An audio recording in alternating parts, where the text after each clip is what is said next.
Hey everybody, it's Libby with Fearlessness. What is fearlessness? Well, it's the underlying grit as we have as entrepreneurs that really empowers us to forge ahead. Even when hope seems distant, it's the courage to walk through those fires of hell, knowing that we'll come out better and stronger on the other side. Stay tuned and learn how to get fearlessness. I'm your host, Libby DeLucian. And today we have a very special guest, and I'm excited to talk to him about his rebrand journey. But why don't you tell us a little bit about yourself? Oh, my name's Matt Green. We started 20 as Green's Lawn Care, but I grew up very poor, but that taught me a lot of things about life and, like not having water on at the house, not having electricity on, like these types of things teaches you a lot about life. And that's really helped me in this journey of lawn care and entrepreneurship.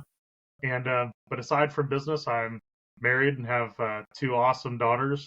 One can't stop talking right now, and one hasn't started talking yet. So Enjoy it right now, because my daughter will not super stop fighting. talking. I love that story about how you grew up as a kid. You grew up not super well off. So do you think that you're not going to spoil your daughters? I was it's so interesting, like things have happened in the last 2 days where like you either have this thought or a dream and like all of a sudden it's happening. And I was thinking about that exact question. It was either yesterday on my walk or because I walk a lot, walk about 7 miles a day.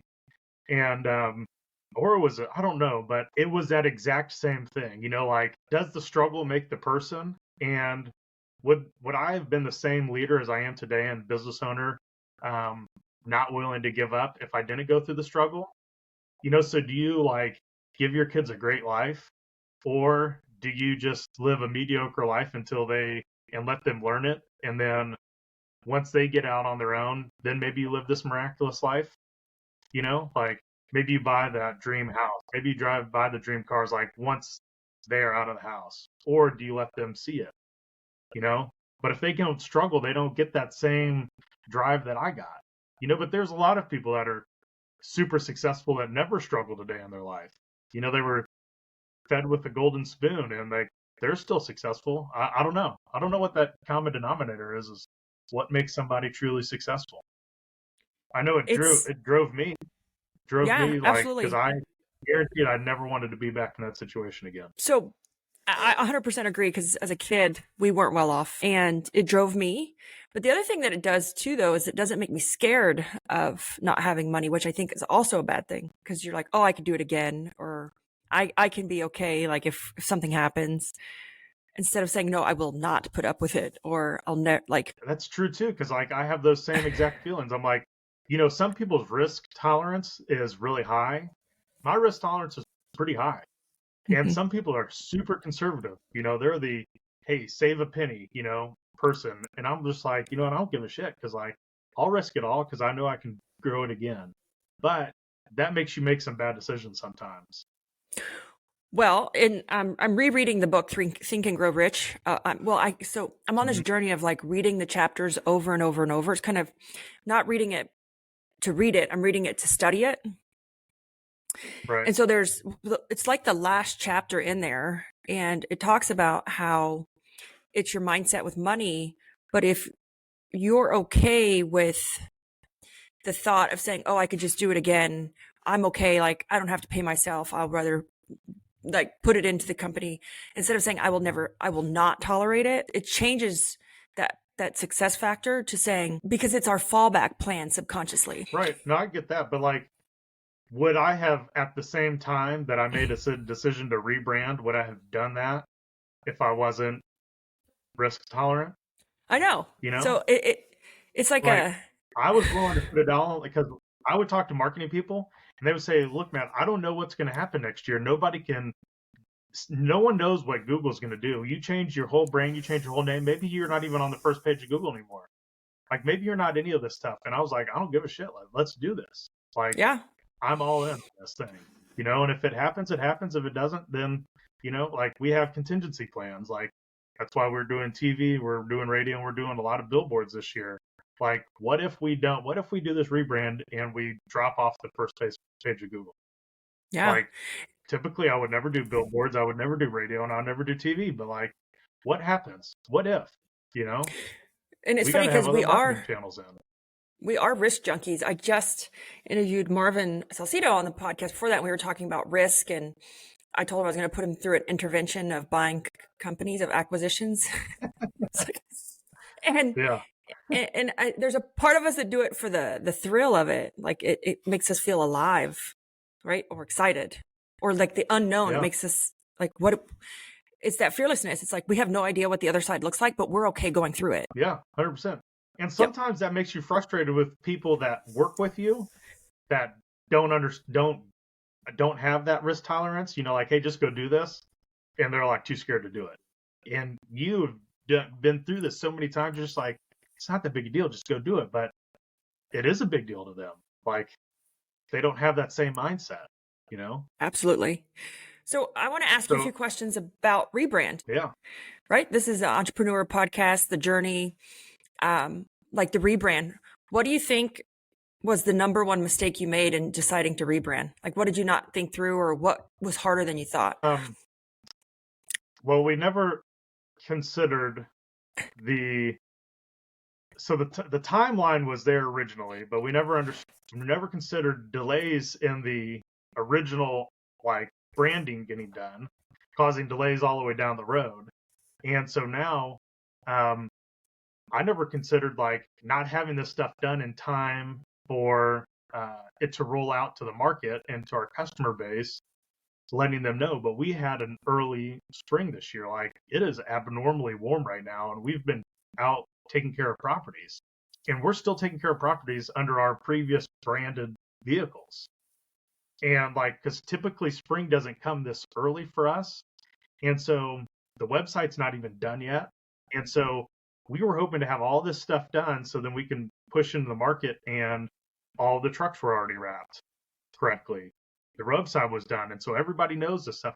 Like, that was, I mean, there's a lot of things. I've never done a rebrand, so a lot of stuff that I've learned. But those were some big things. We get a lot of calls right now. It's like, hey, is this still the same company that it used to be? And we have to explain to them, yes. But how many people like know our name? Because we built a really, really good brand. We have hundreds and hundreds of Google reviews across different locations on Google. So we have this reputation, and people talk about Green's Lawn Care on Nextdoor and on Facebook groups just organically. But then they come and they type in Green's Lawn Care, and Blue Duck comes up, and they're just like really confused. So we should have done more pushing out into the market of this name change and doing some PR stuff, and but it's too late now. I feel like we're already here. So why did you decide to rebrand? So tell everybody what your old brand name was and what the new one is, and why did you decide to rebrand? And then I'm going to ask you why you went with the Blue Duck. I already know the story, but I want you to share it. Yeah. So we were Green's Lawn Care and Property Services, and that's what we started as. And so when How I many first years? started, we started in 2017, so this is going in our 8th year. We're starting our 8th year.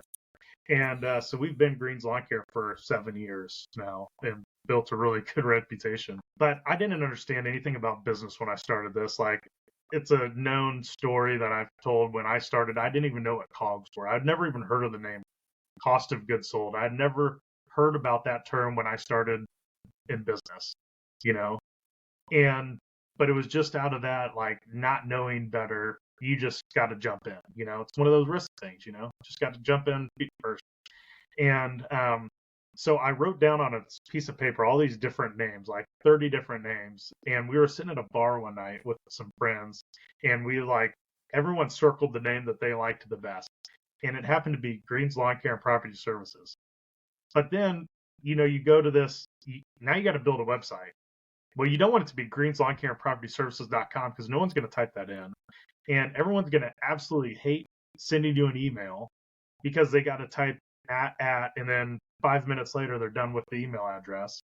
So I never considered these things. And so we started this. Now, to do it again, I probably would have chose a better name from the get-go.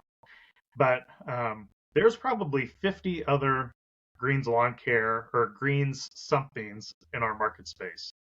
Oh, really? Yeah, Green Vista, Greenscapes, Green Image, Yeah. Green, like all green, there's like at least 50 different companies in our area.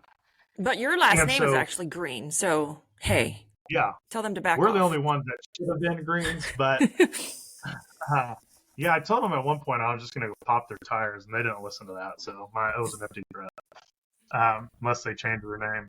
But going to that, we spent an insane amount. Hey, this is William Tinka. Listen, we did a series for iSolved called Heroes of HR, where we talk to HR practitioners. And these are just your run-of-the-mill, everyday, slogging it out, 300 employees in Cedar Rapids HR pros. Mostly it's centered around iSolved and what they do with iSolved, but also they talk a lot about kind of the day-to-day rigor of HR. If you're curious about that, search for Heroes of HR wherever you get your podcasts. Thank you.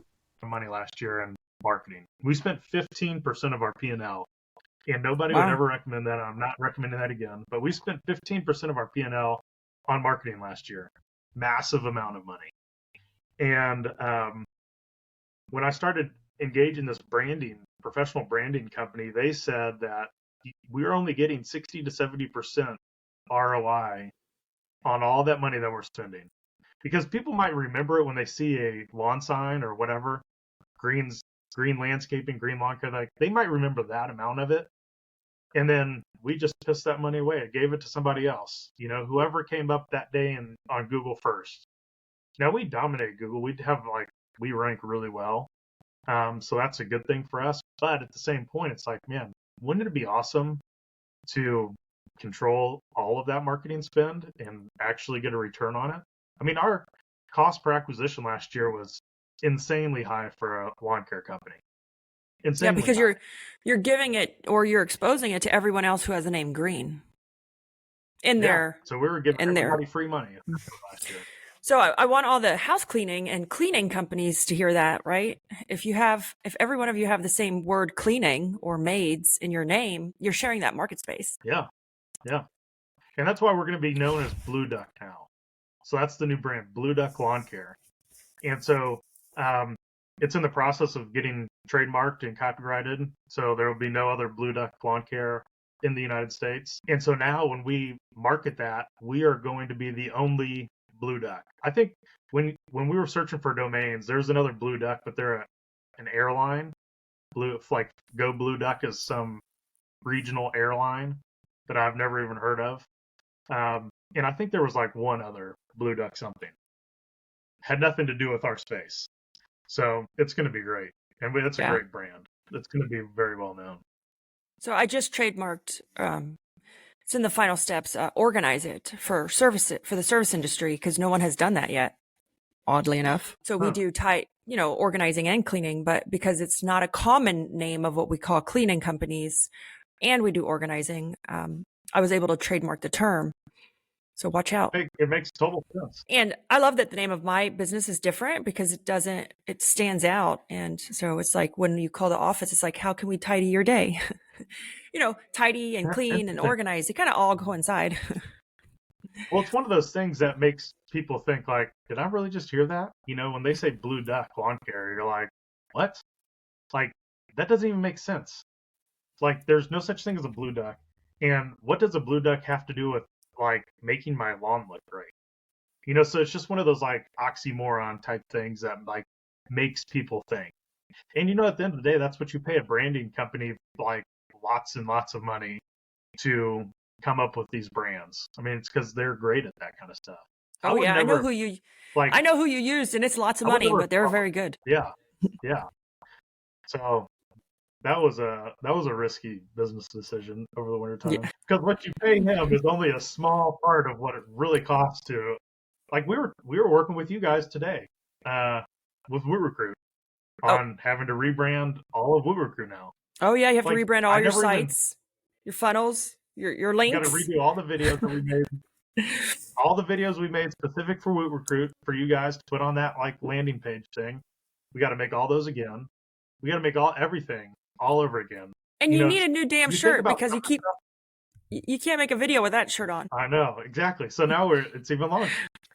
But I didn't even think about I'm sure you guys think about this, but I didn't even think about Woot Recruit when we are going through this rebranding thing. Like, oh shit, we're gonna have to do this and all these videos, like Yeah. didn't even cross my mind. I had thought about like the stationery, the things that we're gonna do at the trade show, like that stuff was like, yeah, we're gonna have to change all this. But eventually as you go, you start seeing all these other things that are just left out that add up, Oh, It's crazy. 100%. So why did you choose Blue Duck? So I had The pace of change in the world of business is fast, and that drives incredible complexity for the world of human resources. Welcome to the HR Data Labs podcast, a series of conversations with experts inside and outside the world of HR on how to innovate, measure, and evolve our practices. Our goal is to help provide you with practical examples of how HR has to change to meet the complexity of the business environment. Every week, we'll talk to new and different voices on all aspects of HR. And at times, we'll get irreverent. Silly even. And sometimes geek out on the data and technology that underlie the processes that drive the world of HR. But the conversations are always insightful and fun. So please, enjoy the HR Data Labs podcast. Similar story to a famous movie that's out there. And when I was in elementary school, I vividly remember, I don't remember the teacher's name, but I remember I could go back to the school and take you right back to the classroom. As we had to draw in the lines. When you were a kid and you were learning how to draw in the lines of shapes and stuff and not draw it color outside. And so she made drew a duck on a paper, and I drew it blue, and everyone else drew a yellow duck. And it's like, well, I've never really seen a yellow duck either, but I got an F on it because she said there's no such thing as a blue duck. And funny thing is, there is such thing as a blue duck. You can buy a Swedish blue duck online. And I almost are you going to buy some for the office? But should buy one for you could have an office pet. Our lease says we actually have 3 dogs in the office that some of our teammates bring in, but we're not supposed to have dogs. But there's nothing in the lease that says we can't have ducks. There you go. So maybe we'll just have some ducks walking around. I don't know. That'd be pretty funny. I think you should buy at least one blue duck. So we made this blue duck, and it's super memorable. It sits like 6 foot tall on the side of our vans. And so whenever our team is out working, they park next to the house, and kids absolutely love it. And then we also we printed these things up. These are our old ones, but these are like little stickers. Kids love it. Like my daughter absolutely loves these types of things. And so our teammates, our team will give these out to kids. They'll and how about the other duck you told me about? Yeah, I don't have one on my desk here, but we have these little rubber duckies that kids can put in. Like my daughter has these ducks that when she's taking a bath, she plays with all these little rubber duckies, and so we give those out, and so it's super memorable, and it sits on the side of the truck, and so that's why we love it, because parents are going to do parents spend an ungodly amount of money on their kids, and if we can touch into that and we give good results, but we also make their kids happy, that seems like a no-brainer.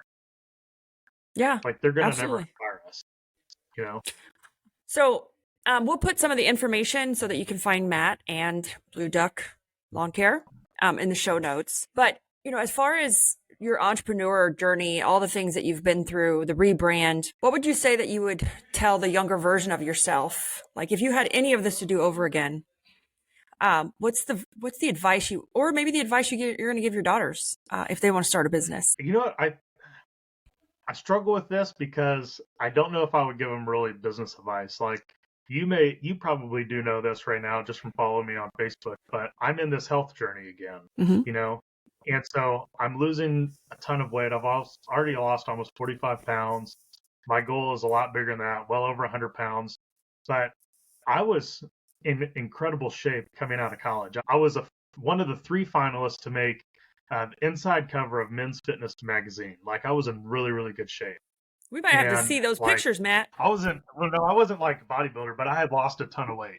So it was they were a story on this weight loss. I had lost 130 pounds in 13 months. And so it was a story on those type of inspirational journeys. So I had lost all this weight before, and then I started this business.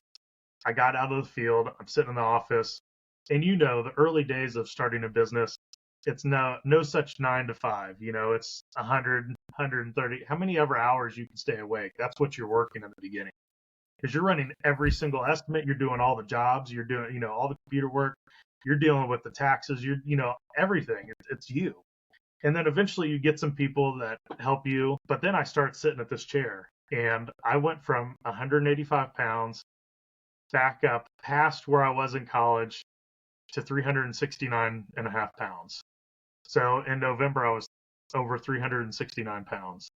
And so now I'm on this weight loss kick going back. But it got to a point where I almost needed a nap in the middle of the day just to stay awake. Like, that's how much energy I was using just trying to think, and I couldn't even stay awake. And it's like, how can you make great decisions? Because every decision that a leader makes, it's not just it's no longer about you anymore. It's no longer a small decision. Every decision you make affects every other person and every other family and every other child within that family that you're responsible for now. And I couldn't even stay awake for a whole day before I needed a nap. And I was like, how in the world can I make a decision for, a team member's child? Because everything affects them at some way. Mm-hmm. His pay, we make a bad decision, like, it affects that person. So, like, how can I make great decisions if I can't even stay awake for a whole day almost?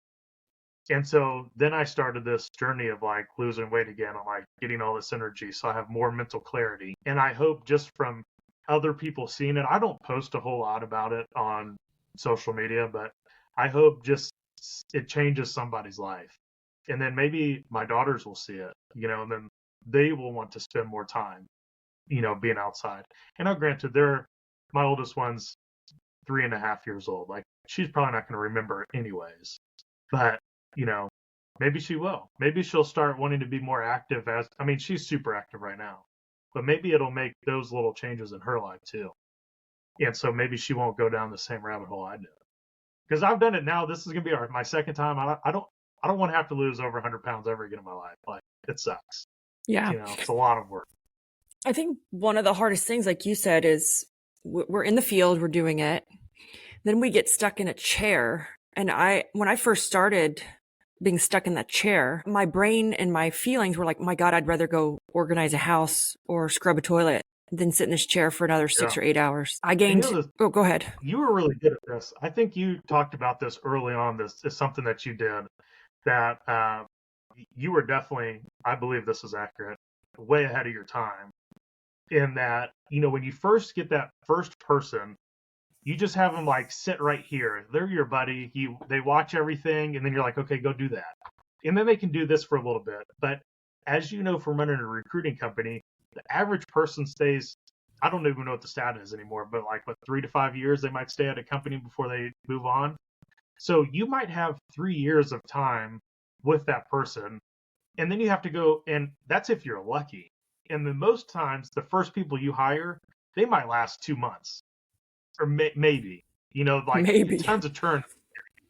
And so you're like constantly training these people, as opposed to like, what if you just documented it from the beginning?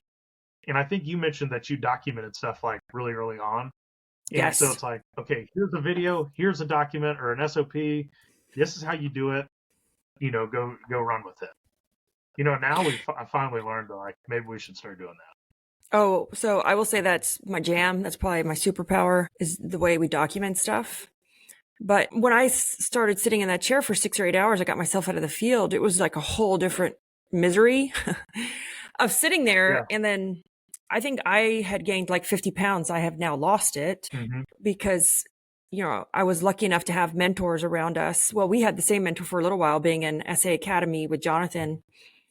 He was always into fitness. I think he's going to live forever, so he wants to live forever, so he says. Yeah.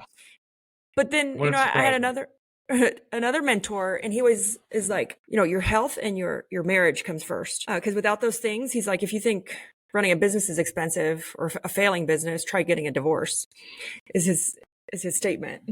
Oh, yeah. I can see that. But then he has the statements, it's like belt buckles and bank accounts. One must go up for the other to, one must go down for the other to go up.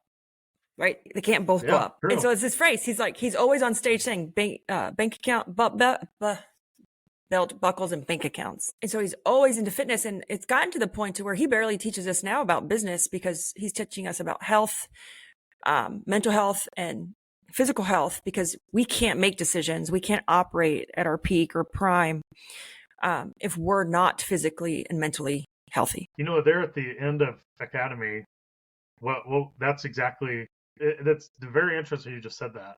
I think I know who you're talking about, but with JP, it's the same thing. Like, there near the end, it stopped being more about all the business stuff and started being more about the health stuff.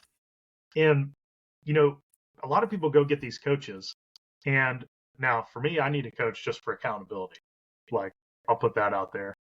But most of us, for the most part, I mean, there's some things that you don't know, but for the most part, you've been around long enough, you know how to grow your business. You know everything that you need to do for the most part. You don't really need that coach, you know, but you need them to keep you accountable. And I wonder if that's why they stopped talking as much about business, because you already know that stuff, you know, like you already know what you need to do. But what about the health stuff? Like, do they see in their community, like, man, there's all these people that aren't focusing on that. I need to shift, you know, my message to this community that listens to me and I have influence over, to start thinking about these things. Because what if you got to a place where you had 10 million, 50 million, 100, it doesn't even matter at that point, millions of dollars in the bank, or that's your net worth. But you're like so overweight that you can't ever do anything with it. You can't enjoy going, you know, on a cruise or a hike, or you just want to sit in your house and just, you know, like, what's the point of having all this if you can never use it? But You know, I also you think never that enjoy the fruits. statistically, it's going to be really hard to get to that much money if you are that overweight, because you cannot operate, you cannot make clear decisions. And that's why they say, like, they don't coincide. Yeah. Or one must go up for the other to go down, because you know, it would be really hard to be a high functioning CEO if that was the case. Yeah. And I think Jeff Bezos, he said you only get like 3 decisions. I believe he said one time, I was listening to a podcast he was on. He said, you only get 3 decisions a day, like really high level decisions. I mean, you're going to make a lot of other decisions, but your brain can really focus on 3 high level decisions. And that's if you're healthy and like you have mental clarity. And he's dealing with problems that are like way bigger, like we can't even fathom probably, you know? And so, but what if you only had those 3? But what if you were like super unhealthy and now you only get like 1 decision a day? Like, isn't that It's going to interesting? slow the growth of your business down. Like, he doesn't even, I heard him also say on top of that, you get 3 decisions, but he will never talk first in any meeting. He was always the last person to talk because he has too much influence in his business. And if he talks first, most people also, they won't tell the truth of what they're really thinking because they don't want to go against him.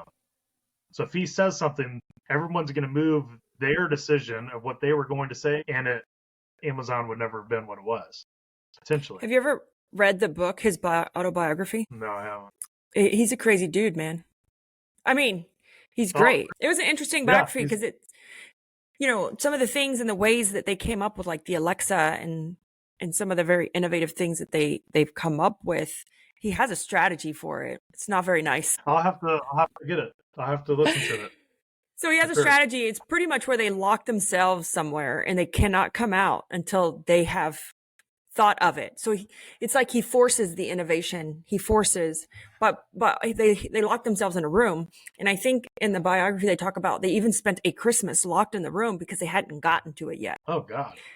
Yeah. Well, you know, I don't feel bad for them all because I bet everybody that was locked in that room makes well over $500,000 a year. So they brought it on themselves, taking that level of a job.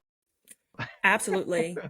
So, you know, when I said what was the advice you give your younger self or your daughters, you know, is it going to be more around health and than business? You know, it's going to be, there's 2 things, health and follow your dreams, follow your passion.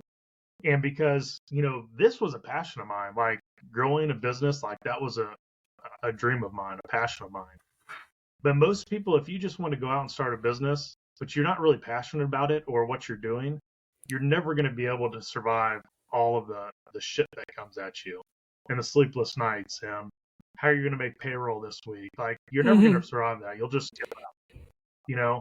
And my football coach, I never, you never understand people's wisdom in the time.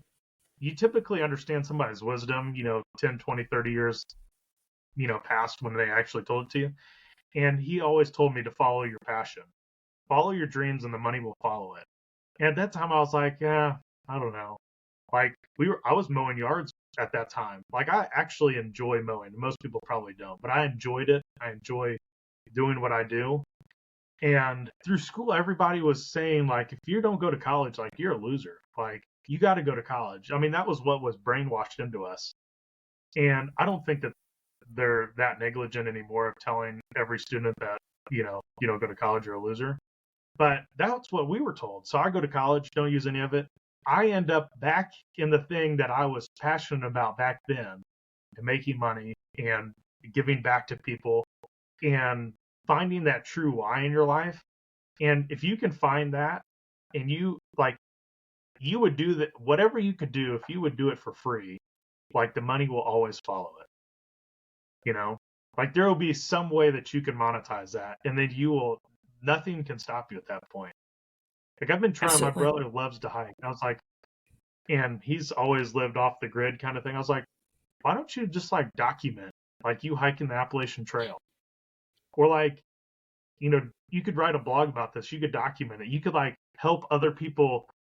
This could be their life goal. And you could help take people there. And I was like, that would be a business that you could do, that you could survive on, and you would absolutely love it. It was like you would never work a day in your life. Absolutely. I love that, because I think motivation, but motivation is short. It isn't it's short-lived. It burns, it fizzes out after a while, right? You have to have that passion, like you said, and I've been there, where I don't know how I'm going to make payroll, or I'm not going to pay myself this week. Yeah. And that's not for everybody. But it's that drive to why, that's what keeps you going. And, I don't know about you with your wife, but Chris watches me, especially at the beginning, going through stuff, and not can't really, he supports me 100%, but he doesn't understand how I can deal with the stress and it doesn't eat me alive from the inside out. Because it's not for everybody. Oh, same. No. Yeah, same here. I don't manage any personal finance. My wife does all the personal finance, and I do the business stuff. And if she ever asked me, she could look at, I have no she could look at the business finances. I could care less. But I don't think that she couldn't handle the day-to-day flows and all the cash flow stuff. It would drive her nuts. It would just cause so much anxiety, Absolutely. And it's not a knock at her, it's just not everybody can deal with it, I'm a quick start. I can move and groove really easy. A lot of people can't do that. I want to ask you about, you said giving back. And so I want you to share a little bit about how you give back. I love what you're doing, but I want you to share it with the listeners, and, how did it get started and what exactly is it? So I'm the president of the board of this nonprofit called the Lawnmower Project. And so Gary and myself kind of came up with this project together, but it came up out of COVID. And so he was bored. He works restaurant jobs, typically is what he's been doing most of his life. He's done some other things in there. But as you know, and during COVID, all the restaurants shut down, at least for a good period of time. So he didn't have anything to do. And so he's driving down the street one day and he sees this person, they left out a lawnmower on the side of the road. And so he's like, I'm bored, I have nothing to do. I'll pick it up. I'll go see if I can fix it. He jumped on YouTube and he made it work. And he calls her OG. And he still has this mower. And he puts it on display at his shop now. And so he still has OG. And but he fixed it up. He watched a YouTube video, fixed it up, and he was like, interesting. I wonder how many people throw a lawnmower away, even though all it typically needs is a very easy carburetor clean, which might take you 5 minutes. But a normal person doesn't know that, so they go and spend $300-400 on a brand new one when they could have just fixed the old one. So as he's driving around, he finds these mowers, and he would pick them up, and then he would fix them, and then I would see him put them on Facebook. Hey, anybody know of somebody in need, or an elderly person, something like this, that they can't afford to buy a new mower? It's free. I'll just drop it off. So he did like 10 of these things. And so I messaged him. I was like, Gary, this could be super awesome. Let's go get lunch. And so a few months later, we went and we had lunch, and I showed him this master plan of like, what if we teach young youth that want to be entrepreneurs how to build a business through mowing grass? And he was like, okay, tell me more. So we go and meet with kids. Like, he has made connections with local schools. So we talk to kids in alternative classrooms. So the people who aren't the ones that are going to listen to the teacher and sit down and shut up. That's what I call them. They're not the kids that are just going to sit down, shut up, and listen, memorize stuff. Like, that's most of the entrepreneurs in the world. These are the kids that beat to their own drum. And when we go and talk to them, I said, maybe not this classroom, but the next person that changes the world is sitting in a classroom just like this somewhere in the country. Most of the entrepreneurs are going to come out of this room because they don't fit in this box. They're going to beat to their own drum. They're going to make it happen. And so we go and we meet with these classrooms. We usually talk in 7 different classrooms, maybe, in the springtime. We recruit these kids. They have to fill out a job application, essentially, make a video, why they want to do this. And then we teach them how to run a little business. We give them a mower. It's part of these are mowers that have been donated. Gary fixes them up. We give it to them. We teach them marketing. We teach them sales. We teach them accounting. We teach them all these different things. And we've gone out, and I have a lot of connections. And so I will go out, like our mentor. I had him create he created an hour-long training on marketing for free. And we get so we've gotten those level of people who are experts in their industry to talk about marketing, finance, budgets, all this kind of stuff. And then we serve it to them, these kids, on not a dumbed down level, but a level that they can understand. I mean, you're talking about 13, 14, 15-year-olds, And so it's got to be at a level where they can understand. And so they start learning business.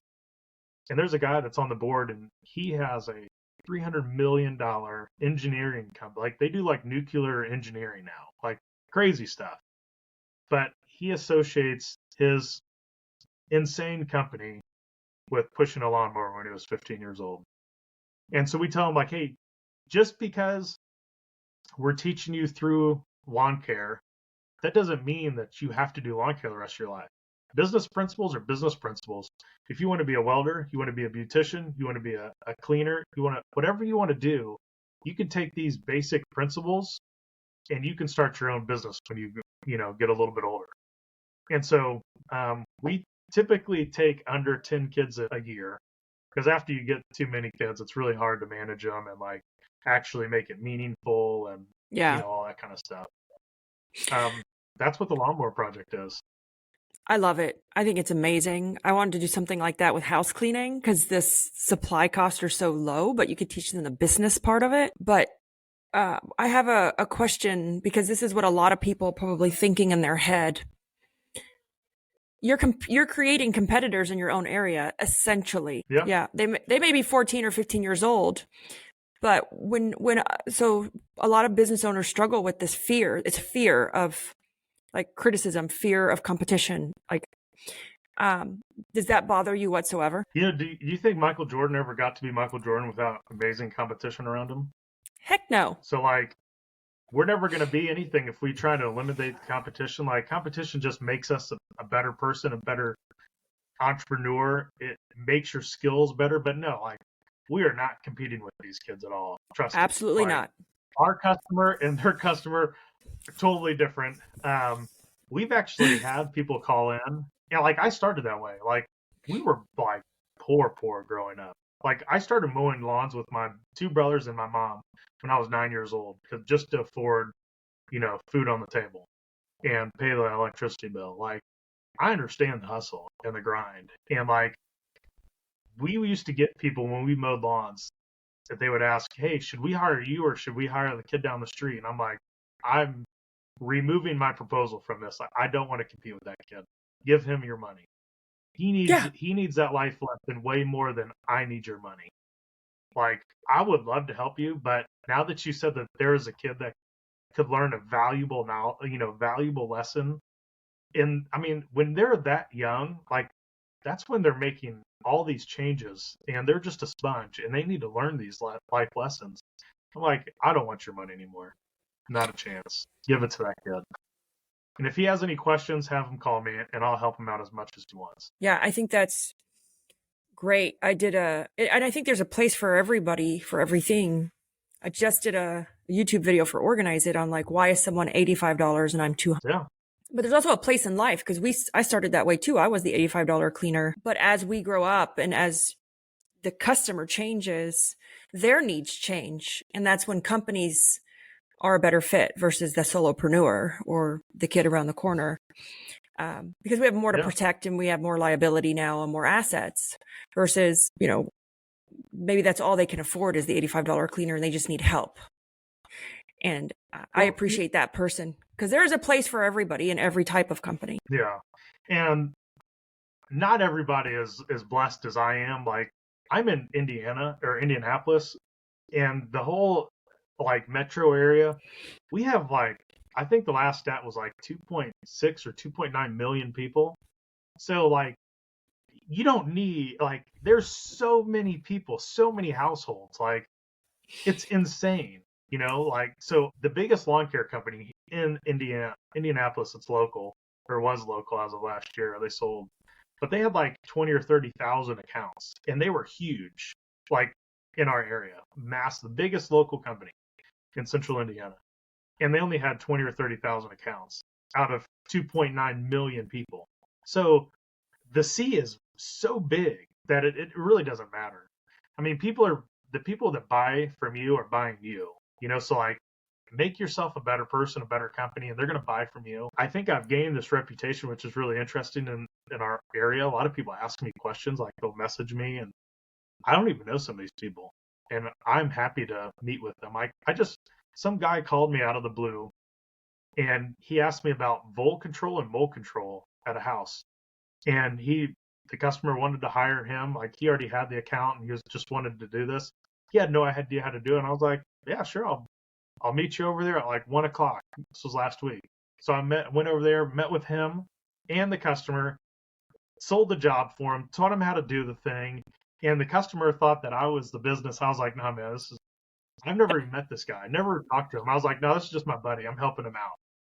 Yeah. And it's like, how cool is that? To me, that fills my cup. It's helping other people. That's awesome. Teacher. Like, my previous job was a teacher. So like, helping people just fills my cup. Well, I love the help because it's, we have to continue to give to receive. And then I love your stance against competition. So I come from sports, and my coach always said, you play to the level of your competition, right? So if we keep upping and helping our competition, we're then going to up level ourselves at the same time. Yeah. Now, I was a competitive athlete too. Like, I had a Division I college football scholarship, blew my back out, lost it, but like, I was super competitive, and like, when I was playing sports back then, I was very cutthroat, but it's like, I have a lot of my needs met right now, so helping other people is just like that next thing, more money, put another $1 million in my bank account, it's not going to make me any happier, guaranteed. Well, yeah. Like, well, all my needs are totally that, It was great having you on the show. Before we wrap up, is there any big things in the works happening? I mean, you did the rebrand. Anything else? No, not right now. I'm just trying to get focused again. I am sitting in the sales manager position this year. Oh, fun. So we're managing that. I just want to get through this rebrand, get on, and start leading this team down, because sales season is going to be here very fast. So I just want to eliminate all the rest of the distractions so we can get very laser focused. Well, that sounds great. I want to thank you for being a guest on the Fearlessness podcast. And if you guys want to hear more episodes, you can find them at libbyd.com or thefearlessness.com. And so that's a wrap for today's journey into the heart of fearlessness. Remember, every step we take is a move towards our own strength and courage. Keep walking through those fires, because on the other side lies a version of ourselves that's unstoppable. Until next time, stay brave, stay bold, and keep pushing forward.